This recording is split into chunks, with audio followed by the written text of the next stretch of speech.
अस्सलाम वालेकुम नाजरीन, मैं हूं वकील मलिक और आप देख रहे हैं दस्तक नेटवर्क। मैं इस वक्त मौजूद हूं 116 मैकलोड रोड लक्ष्मी चौक के साथ। ये वो जगह है यहाँ पर अल्लामा मोहम्मद इकबाल, हमारे कौमी शायर और शायर मशरक, जो 1922 से 1935 तक यहाँ मुकीम रहे। यहाँ पर उनका मकान है, जहाँ पर वो मुकीम रहे थे और ये एक तारीखी जगह है। तो इस वक्त ये जगह महकमा आसार कदीमा ने ख़रीद ली है और इसको इकबाल अकेडमी बना दिया गया है।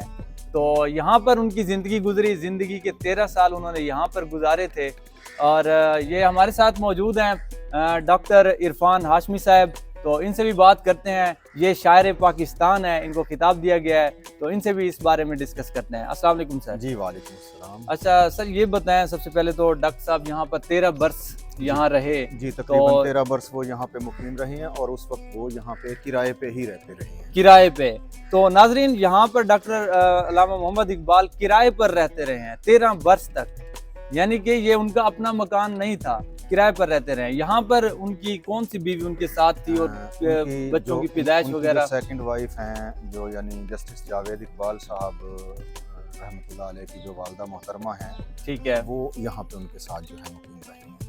अच्छा माशाल्लाह, ठीक है। इकबाल अकेडमी वो इदारा है जो इकबालियात पे काम करता है। इकबालियात को एक मजमून बनाने में इस इदारे का बहुत किरदार है। माशाल्लाह, ठीक है। तो इसी अकेडमी के ज़ेर एहतमाम जो है वो ऐवान इकबाल की बिल्डिंग्स तामीर की गई हैं और अब जो है ये दफ्तर ऐवान इकबाल में शिफ्ट कर दिया गया है। तो ये मकान जो है अभी तक ये लॉक पड़ा हुआ है। तो इसकी अब विजिट के लिए लोग आते हैं, मतलब विजिट के लिए लोग यहाँ आते हैं। कभी कभार ये खोला जाता है, ख़ास तौर पे जो है ना मुस्तकिल नहीं खोला जाता। इसकी हिफाजत की अभी काफ़ी ज़रूरत है। महकमा आसार कदीमा को चाहिए कि इसको जो है ना महफूज करने के इक़दाम करें। जी, बहुत शुक्रिया जी। नाजरीन, ये वो जगह है जहाँ पर अल्लामा मोहम्मद इकबाल 13 बरस तक रहे और किराए के मकान पर रहे। उनका अपना ये मकान नहीं था। तो अब हम आपको ले चलते हैं जहाँ पर डॉक्टर अल्लामा मोहम्मद इकबाल ने गढ़ी शो के साथ है, वहाँ पर उन्होंने अपनी जगह खरीदी थी और उस जगह पे अपना घर बनाया था। वो घर भी आपको दिखाते हैं, तो आइए चलते हैं जी। नाज़रीन, अब हम इस वक्त मौजूद हैं डॉक्टर अल्लामा मोहम्मद इकबाल के घर में, जो 1935 में डॉक्टर मोहम्मद अल्लामा इकबाल ने तामीर करवाया था। ये जगह ली थी और उसके बाद ये घर तामीर करवाया था। जावेद मंजिल के नाम से इस घर का नाम रखा था, उनके जो साहिबजादे हैं डॉक्टर जावेद इकबाल, उनके नाम से।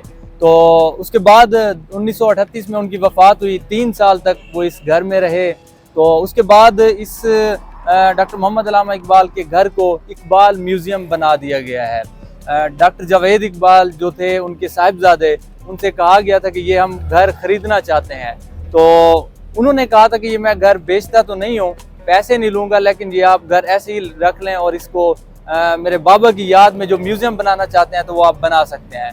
तो ये आज जावेद मंजिल इकबाल म्यूज़ियम के नाम से मशहूर है। अंदर सारा उनका जो वो सामान है, वो चीज़ें हैं जो वो इस्तेमाल करते थे, वो भी यहाँ पर मौजूद हैं। वो भी आपको कोशिश करते हैं दिखाने की।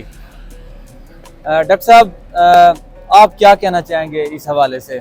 जी, ये एक हमारा तारीख़ी विरसा है जावेद मंजिल जो है, क्योंकि अल्लामा इकबाल एक बैनुल अक़वामी लेवल की हमारी शख्सियत थी। बिल्कुल। तो उनकी तमाम चीज़ें जो हैं वो हमारे लिए यादगार हैं। तो उनके हाथ से बनाया हुआ, उन्होंने जो अपने लिए रिहाइश के लिए मकान बनाया था और ये मस्जिद बनाई थी, ये प्लाट भी उन्होंने ख़रीदा था और ये कंस्ट्रक्शन भी खुद करवाई थी, मस्जिद और घर बनाया था। ठीक है। और अपनी ज़िंदगी के आखिरी 3 साल उन्होंने इसी घर में गुजारे हैं। ये हमारे लिए यादगार है। अच्छा। तो हम अभी यहाँ पे हैं, अंदर जो उनके इस्तेमाल की चीज़ें और जो उनके कलमी मखतूते जो यहाँ पे रखे हुए हैं, तो वो भी अभी हम देखते हैं। तो यहाँ पे अब जो है वो अल्लामा इकबाल म्यूज़ियम कायम किया गया और ये तमाम चीज़ें बड़ी हिफाजत के साथ जो है ना महकमा आसार कदीमा ने यहाँ पे महफूज की हुई है। अच्छा, ठीक है। अल्लामा साहब यहाँ पर बैठते थे, अपनी स्टडी भी करते थे? स्टडीज़ भी करते थे और कई वाक़यात यहाँ से जो है ना इस जगह से मंसूब हैं, जो उनकी आखिरी ज़िंदगी के वाक़यात हैं। जी जी। जिनमें जब राजपाल को कत्ल किया गाज़ी इल्मुद्दीन शहीद ने, तो उसकी इतला भी उन्हें यहीं पे दी गई। तो उनका वो जो तारीखी फिक्रा था कि लो जी असी तो गल्लां ही करते रहे, तरखाना दा मुंडा नंबर लै गया, ये भी यहीं का वाक़या है। इसी तरह हज़रत मौलाना अब्दुल खान न्याजी ने एक वाक़या बयान किया है, अली बख्श, उनका जो नौकर था अली बख्श, उसके हवाले से एक वाक़या बयान किया है। कि हज़रत अली हजवेरी रहमतुल्लाह ताला अलैह, हज़रत दाता गंज बख्श जो है वो आपसे मीटिंग करने के लिए, मुलाकात करने के लिए यहाँ पे तशरीफ़ लाए थे। तो ये एक रूहानी महफ़िल जो जमी है, उसका मुकम्मल हालात जो हैं वो अखबारात के मज़ामीन में और कुतब में बयान किए जाते हैं। तफसील यहाँ पे बयान करने का इतना वक्त नहीं होता। जी बिल्कुल तो ऐसे है। ये वाक़या भी यहीं का है।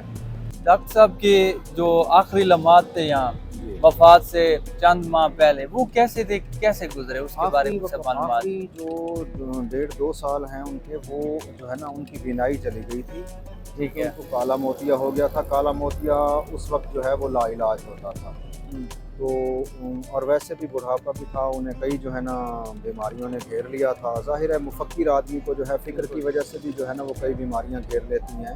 जी जी। तो वो सिर्फ बैठते थे और अपने दोस्त अहबाब से मिलते जुलते थे और अपने तख्लीकी काम जो है वो, क्योंकि उस वक्त खुद उनकी जो है नज़र काम नहीं करती थी, तो एक और उनके साथी थे, तो वो बोलते थे और वो लिखते थे। आखिरी जो 1.5-2 साल हैं वो इस तरह गुजरे हैं उनके। अच्छा ठीक।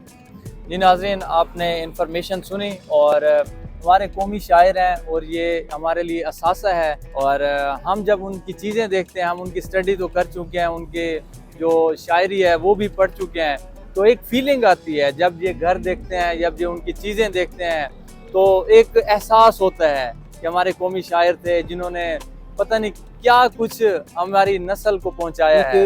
ये मेयार कायम जो किया जाता है, ये किसी अजीम शख्सियत को देख के ही, उसको मद्देनज़र रख के ही किया जाता है। तो ऐसे लोग जो हैं वो रोज़ रोज़ पैदा नहीं हुआ करते और इस किस्म के अजीम लोग जो हैं उनकी हर चीज़ हमारे लिए यादगार होती है और सबक आमोज़ होती है। अंदर अभी आप देखेंगे कि हज़रत इकबाल की अगर कोई कमीज़ रखी है या उनका कोई मुसल्ला रखा है या उनकी कोई साइकिल है या कोई उनके इस्तेमाल की और चीज़ें हैं, वो हमारे लिए एक यादगार है, वो हमें उनकी याद दिलाती है।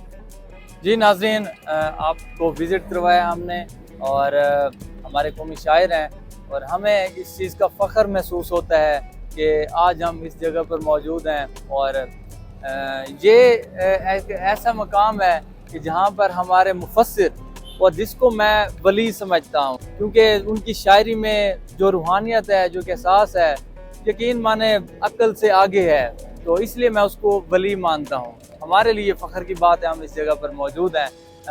यकीनन आपको भी बहुत अच्छा लगा होगा। जब भी आप लाहौर विज़िट करें तो ये इकबाल म्यूज़ियम है, यहाँ पर ज़रूर विज़िट करें, उनकी चीज़ें भी देखें। देखते रहिए दस्तक नेटवर्क। अकील मलिक को दीजिए इजाज़त, मिलते हैं किसी और वीडियो में। अल्लाह निगहबान।